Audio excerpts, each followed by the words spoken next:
Hello, and welcome to another David Watson podcast. Today I spoke with Mike Rees. And initially, my interest with Mike was because he is currently campaigning to be my local Wiltshire Police and Crime Commissioner. And I wanted to know a little bit more about why he wanted to do that, what the role entailed. And then, by happy chance for me, as luck would have it, Mike also is a boxing trainer. And I was able to talk about boxing for a little bit.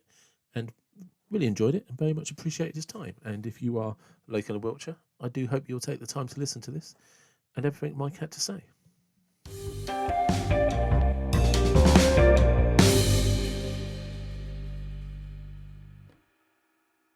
Hello, Mike. Welcome to the David Watson podcast. How are you? David, how are you doing? All right. I'm very well, very well. And thank you very much for your time. I do appreciate it. And I did explain just a little bit of how we got into this. And we then randomly went off on our favourite subject of boxing. Can we talk more about that? Yeah, we could actually just do a boxing podcast, but I'm happy to just switch to a boxing podcast. But I did actually get you on here because you are campaigning to be the Wiltshire Police Commissioner. Is that correct? Yeah, Steve Swindon, the Wiltshire Police and Crime Commissioner. Yeah, the election's on May the 6th, and I'm standing as an independent candidate in that election. Okay, so what actually does the police commissioner do? Because didn't this come about in the noughties? We started getting police commissioners. Well, I think it's about 2011, 2012. What used to be the police authority used to sit above police forces. Yeah, So Wiltshire had police.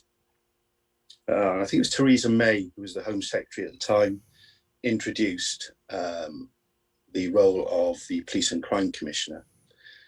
Now, we could probably chat for quite some time about whether there should be a Police and Crime Commissioner, but in my view, it certainly shouldn't be a political role. The police service is supposed to be politically neutral, and what Theresa May did was politicise the police, in my view. And for me, that doesn't sit very well with me. And having seen what's happened within Wiltshire Police, both as a police officer and as a member of the public, as I have been for the last 7 years, I don't like the way it's going. Now, the Police and Crime Commissioner, if I just explain what the role entails, or the basics of it, is you are there really to represent the public of Wiltshire. You're there to manage the police budget, and you're there to hold the chief officers, the police management, to account. That in a nutshell is what the role. There's so much more to it, and that would take some time. So I just switched the light back on, so it's gone dark. That's right. These things happen. Yeah. Is what the role entails, and I haven't liked what I've seen under the current Police and Crime Commissioner, with no disrespect to him as a person. Now, I can sit here and moan about it, or I can try to create change. Yeah. And so that's why I'm standing. If you're going to ask me, do I need to be the Police and Crime Commissioner? Do I need this job? No, I don't. I really enjoy what I do at the minute. I have a good life, and if I don't get elected, I can guarantee you I won't lose a minute's sleep. Yeah. But I'm putting myself out there as an alternative to the public, really, to having a political Police and Crime Commissioner, because the question I keep asking myself is, why does a politician want this role? And for me, and no one's really answered that question for me, and the only thing that I can think of is either to further their own political careers, not necessarily in the best interest of the public of Wiltshire, or to exert political influence from their own political ideals. And neither of those things really, as I said before, sit very well with me. So I'm putting myself up there as a candidate. As with everything I do, if I get elected and the people of Wiltshire decide they want me in that role, I'll give it 100%. Yeah. If I get elected, I won't lose any sleep, and I really enjoy what I do anyway. So Yeah.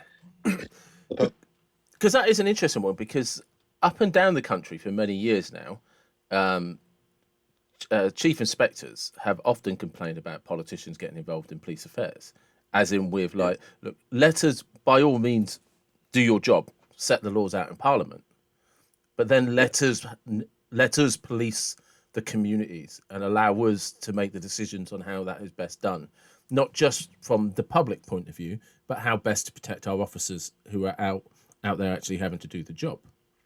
yeah. And for me, that's the PCC role is very much taking care of what the public want, but also supporting the police service in being able to deliver what the public want. And they should have no, they should not be interfering in operational policing. And I accept that's the case. However, I think to some degree you have to do that, because how do you know if you? And this is where I think the police experience comes in, from my previous occupation. Is how do you know when something's good, something's bad? Because you're just relying on what you're being told. Yeah. If you've no experience in that role, you'll just accept what you're told. If you have some experience, you can say, well, hang on a minute, that's not quite right, and you can challenge that. So I'd certainly be looking to challenge some of the things that are going on at the minute, but not interfere in operational policing, and that's absolutely correct. That should be the case. Because it is difficult, isn't it? Because let's be very honest about this. Nobody becomes a police person. Oh, are you still with me? Oh, hang on. I can still hear you. So, Uh, yep, there we go. There we go. I'm back. Yep. Sorry, someone's trying. That's I'm on my phone. I have a laptop using my phone. No, look, like we said in the beginning, this happens a lot, so don't worry about it. Yeah. But yeah, being completely honest, nobody joins the police force because they want to be popular, right? Oh, sorry. So yeah, so for people who aren't watching this on YouTube but listening to audio, what happens is when people try and ring my guests, it then diverts straight to their phone. Which is the great thing, because I won't edit this out either. I'll let it run. Oh, you're alone. You're not going to leave me alone. Right. So yeah, so what I was saying is, you don't join the police force to be for a popularity contest. No one joins the police thinking this is a great way to make friends, right? Yeah. And with being anybody in the police force knows that you get a lot of stick, especially for decisions you don't actually make. Yeah. And the problem with being a politician is it's a popularity contest. So yeah, I'm with you. I don't see how it's in a politician's interest to become part of the police force unless you're trying to manipulate policy in a way that might make you appear popular. And I've seen it happen. If you look at the police station issue, Salisbury Police Station was closed down. A city like Salisbury hasn't got a police station. Yeah. I just find that incredible. The officers are sat and staff sat at Bourne Hill, the council offices, which is totally unacceptable in my view. Well, because it's I yeah, I live in Amesbury, and we have a police station still that's used, but the public are not allowed to use it. But police officers use it. So you can't actually, I think if you go down and use the phone, you go to Melksham or Trowbridge. That probably go to headquarters when you use the phone. Yeah. But that whole decision to close Salisbury Police Station is just mind-boggling. And it was turned into an educational establishment, a UTC, which Salisbury didn't need because it already had a college. Yeah. And because there was, I'm told, government influence that had to happen, it happened. And Salisbury lost its police station with no replacement, despite the promise of a replacement. And now it's sat there like a great big white elephant. Yeah. I understand that eventually it's going to be a special needs school, which I discovered recently, and that's great. If that's a good use for it.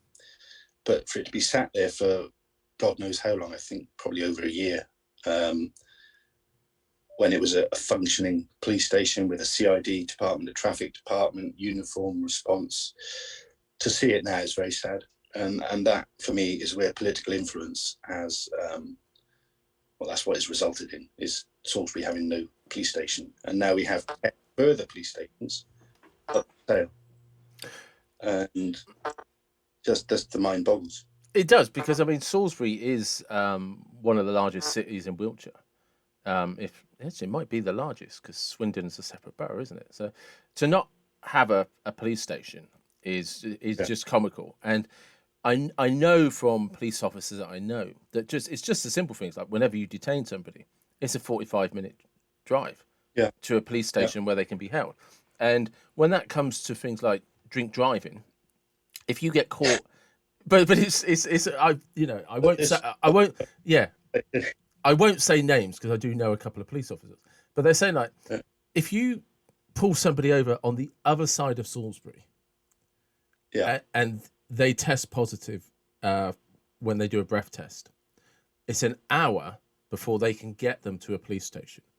And now I know this because a long time ago, I used to be an appropriate adult in West London, right? Yeah. So I know, well, if that's an hour to get to the police station, that's going to be 30 minutes before they're then processed and in front of a calibrated machine. Yeah. Well, if you're slightly over the limit, an hour and a half later, you're plain sailing easily. Yeah. You know.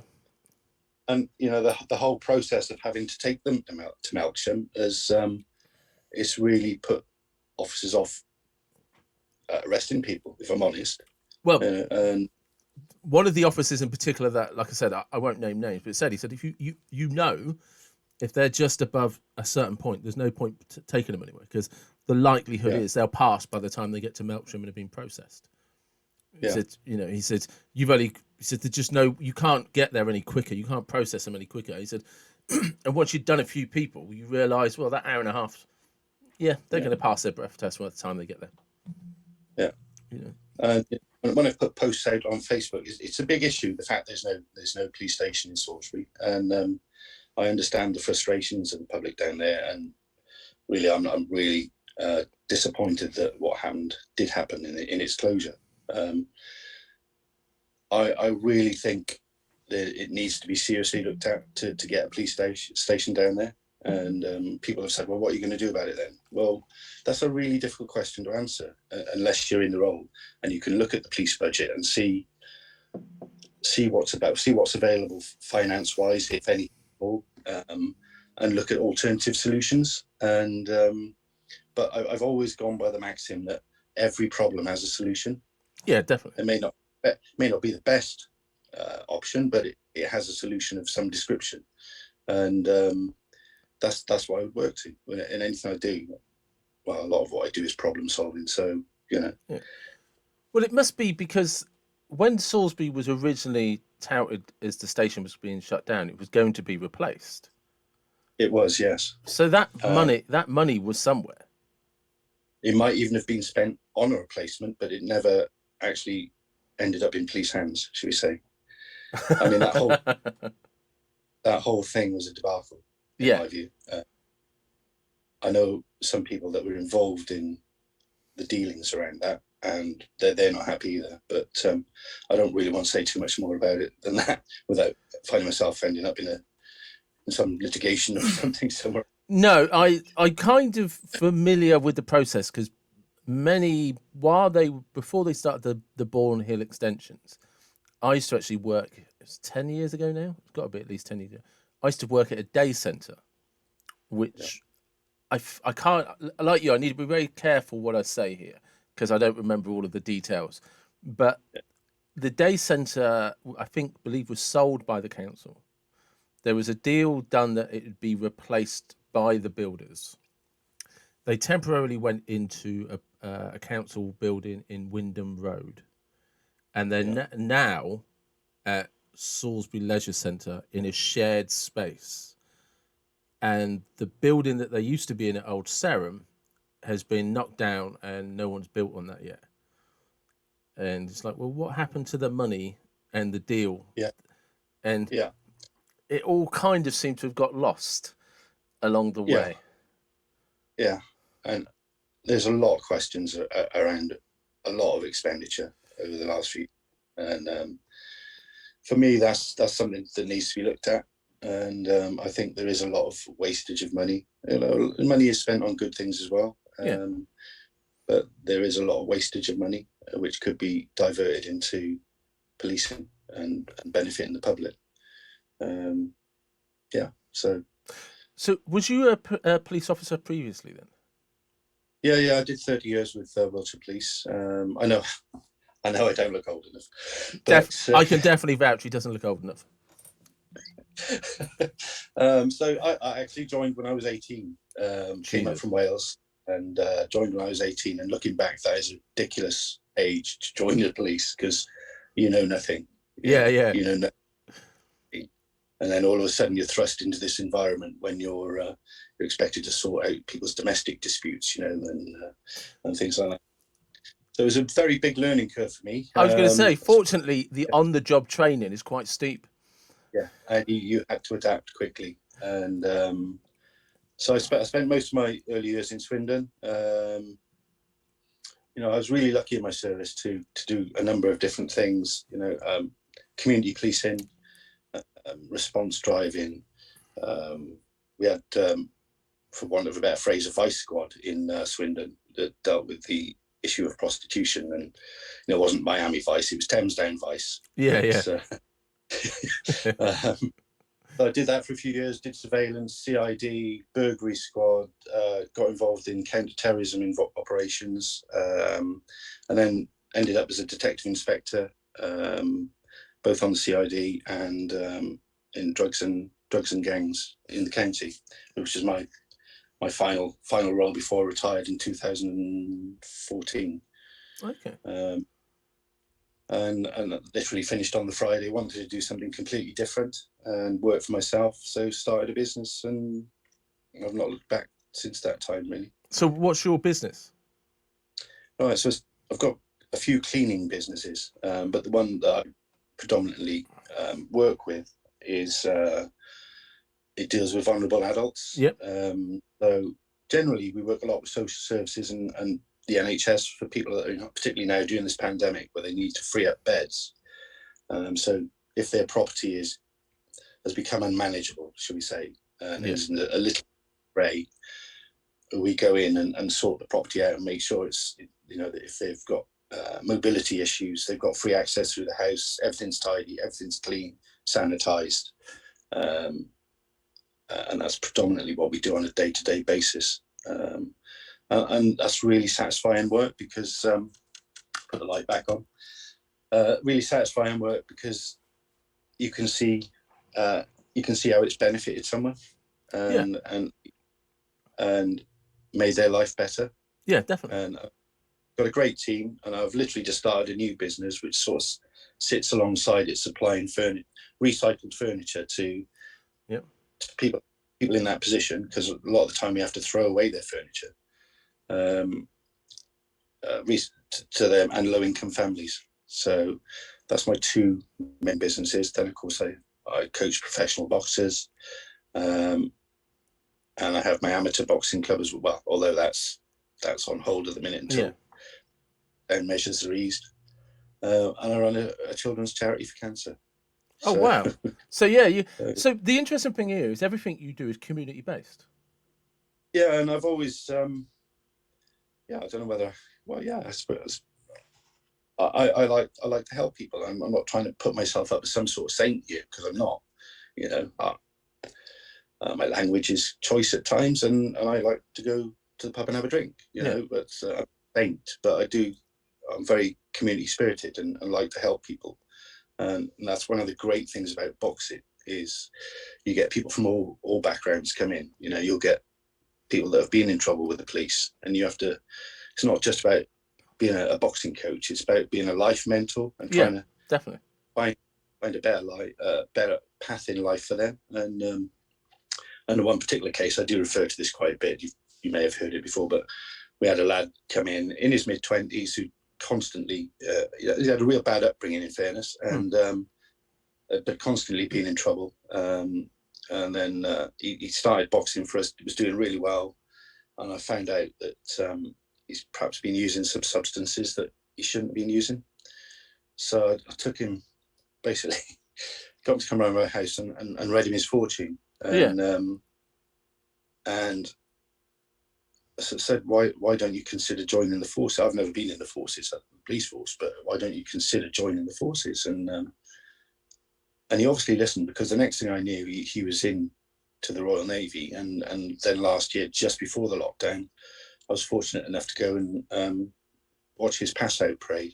Nice. And now he's almost on the verge of working on nuclear submarines, so things like that. Even like, we've got autistic children in the gym. They're never ever going to be boxers. But to get a phone call from their parent or grandparent thanking us for what we're doing and making a nice circle of friends for them, for me, that's as good as producing a champion boxer. That's as satisfying. So I am community spirited. Yeah, especially, I was going to say kind and nice then, but that's really sickly, isn't it? But no, there is something about people who are community spirited, that there is a common trait of they like looking out for other people. Do you know what I mean? They because look, you know. So just for reference, I've worked in care since 2005, 2006. And I got into care because I'm an ex-offender. And the only place I could get a job, ironically, was working with young male adults who had head injuries because they were aggressive and nobody wanted to work with them. Well, what better than an ex-dickhead to go and work with people who's not scared of them? Do you know what I mean? And it's like, and if they start to say, "Shut up, mate, I've got a criminal record that's 4 pages long, fuck off." Do you know what I mean? And they're like, "Oh, yeah, right." Do you know what I mean? Because there was nothing they had on me, And there was a moment and the weird thing is I was already up in London, appropriate adult, before I got into trouble, so I was already helping people. Do you know what I mean? I just kind of like you just do stupid things because sometimes you just have a wonderful month of being a dickhead, and I just extended that a little bit, but. There was a point when I was doing care work where I realised I was doing something nice for someone who it's actually, they got a job, they rebuilt some friendships, they went back to college, and it's like, shit, I had a part in that. And it's just like, it's not a bad way to make a living. Do you know what I mean? Yeah. There's very, very few people can honestly say, I've made the world a better place today. Yeah. And that's whenever you're doing something in the community, as corny as it can sound, like you say, it is, but we are actually making the world a better place. We're just doing it from our doorstep. Yeah. And that sits well with me. And I think, that's during this pandemic, I think a lot of that has spread through society in general. So I hope that when we come out the other side, society will be a better place. But the helping your neighbour thing has really, looking after people has really become a big thing. And with mental health and everything else, that's going to be a massive issue when we're eventually through this pandemic. You're going to need people that you can talk to, and not just professional people, but someone who listen. And I've always been someone who listens. Yeah. So what drove you at 18 to leave Wales and become a police officer? Because at 18, that is young to become a police officer. Do you want what's the word? Politically correct version, or do you want the actual version? It's an adult podcast. Say what you want. I was okay. Well, I was. I just finished my A levels. I didn't want to carry on with education, even though I had a place in, I think it was Buckingham University at the time. I just wanted to earn money, and I didn't know what to do. And I literally walked into a job centre in Cwmbran, which is where I was living at the time, and I saw an ad for a police officer and I think it was something like £14,500 a year. Nice. I thought, wow. £14,500 a year. I'd never ever considered being a police officer till that moment. And I just wrote off to. I got turned down for Gwent because I was too short, because I had a height restriction in those days, and I was boxing at the time, so I was skinny as a rake. Yeah. And so I just wrote to 5 foot. I didn't even know where Wiltshire was, if I'm honest. I've never really been out of Wales. Foreign holidays and that weren't a thing at that time, and so I just I wrote to about 5 nice sounding places. I know Cambridge was one, and Wiltshire, a few others that I'd never been to, and Wiltshire were the first forced to offer me a job. And my interview consisted of what do you think of Frank Bruno? What do you think of Colin Jones, who was a Welsh boxer at that time? And why do you want to join the police? Oh, to help people, right? You're in. So that was it. See, that's when interviews were proper interviews. Do you know what I mean? Yeah. It's like, it doesn't matter what you say in the room. It's how you're going to get on when we actually throw you in front of someone. Yeah. So that's how I ended up in Wiltshire in the police. Jesus. And were you boxing as a kid?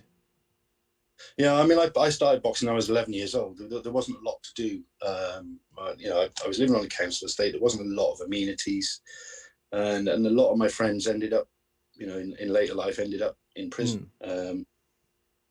I found boxing, and that was my passion. And from the age of 11, if I'm honest, in my first 4, 5, 6 years, I was not very good. I lost most of my fights. I think I won about 5 of my first 30. Yeah. And it just clicked that I had to train properly and really knuckle down. And it just became an obsession. And then I hardly ever lost. And I had about 100 amateur fights. That's a lot. And won the Welsh title, won various other titles. And when I came to Swindon as a police officer, I wanted to turn professional in about, I think it was about 1990. I would have been 24, 25 at the time. And so in those days, you weren't allowed, well, it's not too dissimilar now, you weren't allowed to earn money outside of the police force. Yeah. You had to get permission. And so I put a report into the chief saying what I wanted to do, and I remember his reply was one sentence on a what we called a 232 form, and it says, "Yes, you can be a professional boxer, but you're not being a police officer as well." And that was it. That was it. That was the end of my boxing career. Oh wow! What weight were you when you were boxing? Well, when I was a Welsh champion, I was at featherweight, which is 9 stone limit. Hard to believe now, I know. And don't believe him, folks. He looks as slim as ever. Well, when I came up here to join the police, and I had like a 6-month gap between us arriving and starting boxing again, and I ballooned up to 10 stone. So I was like welterweight at that time. So boxed for the British Police and went on international tournaments fighting for them. So light welterweight when I called it a day. Because unless people are absolute boxing fans, Wales has an incredible amateur history for Welsh boxing. There's some amazing amateurs over the years, and if you go right back to the mining days, in the 40s, 50s, 60s, and some of the Welsh boxers that came through the ranks and turned pro and fought in the States and places like that, there are some. Yeah. Do you know what I mean? Yeah. And in modern times, you've got, I think, who's the last one that I saw? Gavin Rees, I think, was the last. Yeah, Newbridge. Yeah, Gavin Rees. Obviously, there was Joe Kawasaki. One of my favourite ones. I was actually matched up to fight Joe Kawasaki a couple of times. Oh, right. Because he was just starting out in his amateur career, finishing. And luckily for him, the matches never actually took place. But but you don't know. Do you know what I mean? One of the arts of boxing is matching people at the right time, right place. We were just talking about this weekend. With Josh Kelly. Before we started the podcast, there will be a huge argument that is it? I've forgotten how to pronounce the guy's name. Sin? Was it Sin? Evanescen. Yeah, Evanescen. Who's the European champion? Josh Kelly didn't quite make the step up. He went in favourite. Lots of things that people have said. why he may or may not have won because he was the clear favourite. Got caught out in the later round. Was it just wrong time, wrong place? Yeah.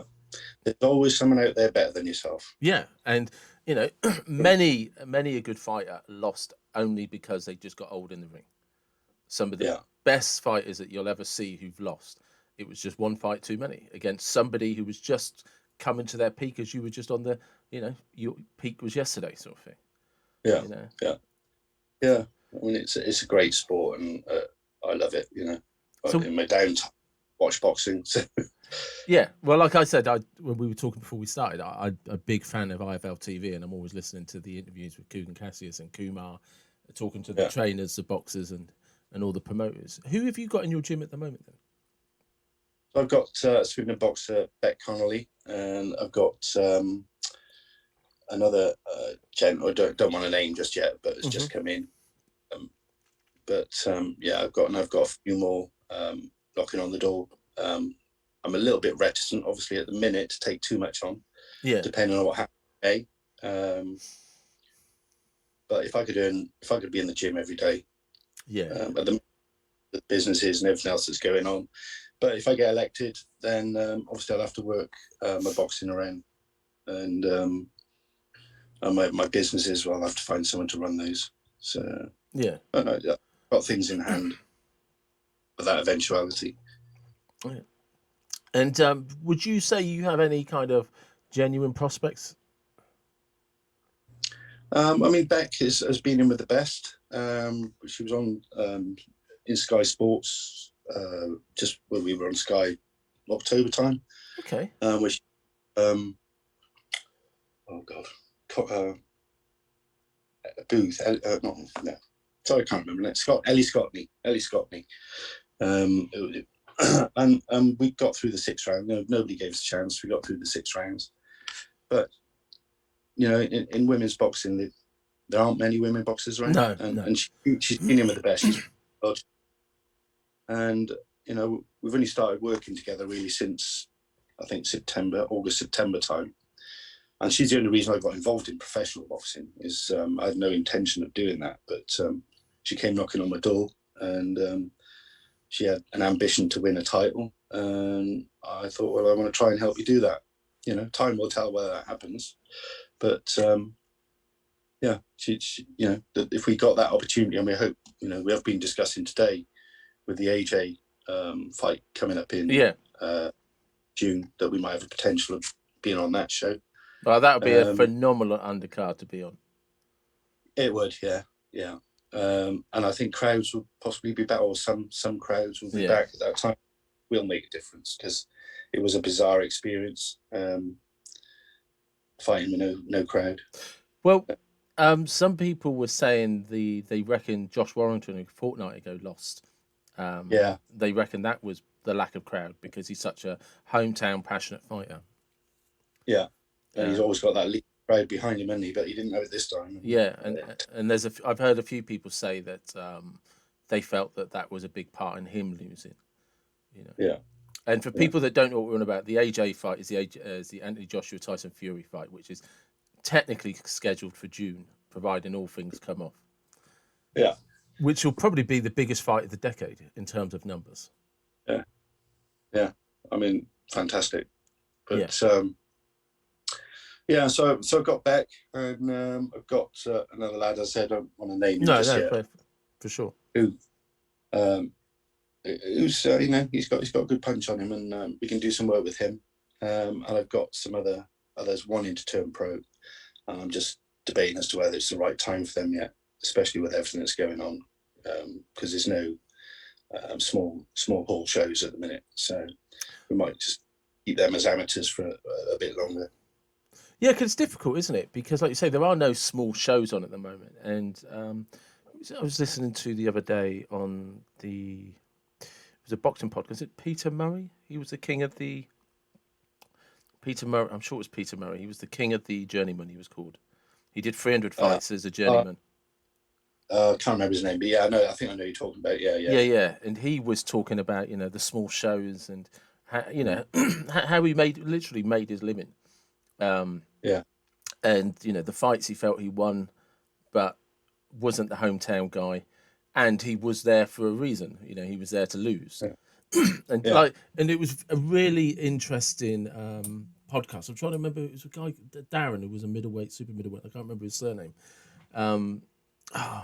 Sod it. But yeah, but it was listening to him talking about his experience of a journeyman and the small town shows and stuff like that, and he just like, yeah, Christ. Because I remember watching him back in the noughties on Sky fighting people like Naz. I think he fought Naz. I think he fought Steve Robinson. He fought a few guys, you know, who then went on to become world champions. Yeah. You know. Yeah. And he was the first guy to take Naz to distance, which I think was only 6 rounds at the time, but no one else had done it. Still an achievement. Well, he said the problem was after that, everybody wanted to stop him because they wanted to do what Naz hadn't. And when he said that, I thought, that's boxers. That's what boxers are like. Do you know what I mean? So, when are you hoping that they will start getting gigs back on? What shows? Yeah. In terms of amateurs, I can't see it before October. The small hall shows, I really can't see it until the crowds are back, because promoters aren't going to make any money. No. So, and how many before lockdown? How many amateurs did you have in your gym? Just generally. Well, we've got 60 something members, you know. So of course with lockdown we had to cut that right down because we've got quite a gym. So a lot of people missed out with being able to attend the gym. So I think we've got something like 20, 25 carded fighters. And we go to shows, you know, generally every weekend, all of it. What age groups do you take in? We'll take anyone from the age of 8. Below the age of 8, they just haven't got that ability to concentrate during the sessions. And if you're on your own coaching and they're zipping out the door, not helpful. So from 8 onwards, we'll take them, and we've got boxes up to early 30s. Okay. But if people want to just come and train, age isn't an issue. No, I mean, I didn't stop training until, I'm 47 in September. I didn't stop training until I was about 41, 42. Like I said, I was no good as a boxer, but I must have been, no, actually, I might have been a bit older than that. I might have been 44. I was still at Devices. I've forgotten the name of the guy that ran Devices, and before that I was in Salisbury. Sorry? Paul Wilkins? Yes, that's it. Yeah. Paul Wilkins. Yeah, and his son, Dean, is it? Dean? Liam. Yeah, Liam, blonde hair lad. Yeah. And I was only there for a few months. I was getting out of shape, so I started going there because I worked near Devices, and I could just go straight after work. Yeah. Well, what am I now, 55? So I thought I'd be a bit of the kid. So, you know, I've put a lot of weight on over the years, and I thought I'd start getting back into a bit of shape. And so I started doing a bit of sparring with the lads and stuff. And I was feeling particularly good one evening, and I did 12 rounds straight off with various lads. Felt good at the time, you know. And woke up a couple of days later, thought, oh, my ankle's a bit sore. Anyway, by the Sunday, I couldn't move. And I ended up in hospital with I ruptured my tendons. But Jesus Christ, that was the last time I decided to do anything like that. And I've got to accept that I'm too old now. But I still miss it. I still miss boxing. I miss it massively. The only reason I stopped going is because I realised I was much more unfit than I'd first given credit for. And I went running and rolled my ankle and just destroyed all my ligament, and pretty much couldn't do anything for about 6 months. And by that time, I just you can't go back. I was too out of shape, but the last and the reason I knew I wasn't as fit as I thought I was is because I'd agreed to do some sparring, and it wasn't. Do you know when you just do? I've forgotten the technical term for it, but everybody does a minute. And you do a minute, then they chuck someone in fresh, and you do a minute, and then you get chucked out, and another person. So everyone gets a minute fresh and a minute tired. We were doing that, And I remember, and it was, it was good fun. Everybody was nice about it. Nobody was trying to sort of show who was the best. Yeah. Yeah, it was all just some good, honest sparring. And I remember this kiddie getting in, and he was about 18, and I reckon I had about 3 stone on him, and you could tell that he boxed at national level, Yeah. and that I boxed like an idiot because he was very generous to me, but I didn't get close to him, not for a split Yeah. second, and he just pitter pattered jabbed in and out, and just for fun. And I'll give him credit where credit's due. He didn't take me to town or anything like that, but he was a spring chicken to my breed's block feet. And it just didn't matter what I did. He just wasn't there. I threw a jab. He wasn't there. I moved to my left. He was already on the right. I had no answer for anything. He was just too young, too talented. Yeah. He was everything I wasn't on my best day. So my answer to that was, right, you need to get out running, get yourself fitter, get yourself, because my pride wasn't too hurt, but I realized that some of the flaws were just, I was a bit too unfit, and went off running and rolled my ankle and had a 1 mile walk home with a broken ankle. I think we need to learn to accept when it's over, don't we? Yeah. That's what I gently came to terms with, is that my best days were about 20 years behind me. Yeah. So, but just because I am conscious of time, before we go, just once more, could we just go through the Wiltshire Police at Swindon, and Police Commissioner, is it? The Police and Crime Commissioner for Swindon and Wiltshire. It's a good job I had you want to say that. And just where the voting is in May, did you say May the 6th? 6th of May, yeah. 6th yeah, of May. And it, like an all, I think the local council elections are on that time as well. So it's at polling stations. You can do postal votes. That'll all be coming out in the near future, all that information. But it's all I promise to do is to do my best for the public of Wiltshire. I don't see how any politician can make any promises of any description or come up with any strategies or policies that they're going to implement, because the culture of the police at the minute is so demoralised. Nothing's going to work until that's sorted. Yeah. No matter what your policies and your strategies are, it's not going to work until that is sorted. So that is what I'd be looking to encourage the Chief Constable to sort out. Okay, that's perfect. And last question before you go, AJ or Fury? Now, I'm not a big Tyson Fury fan, although I've warmed to him recently through his telly programs. I think Fury. Yeah, for me, Fury would win it. What, on points? I think you knock him out or stop him. Yeah. But having said that, AJ's a very dangerous fighter and with a hell of a punch. So, you never know. I'm going to say, so this is my thing, is I think if AJ has the tank for it and can be physical, I think he'll stop Tyson. But he's going to have to chase him down.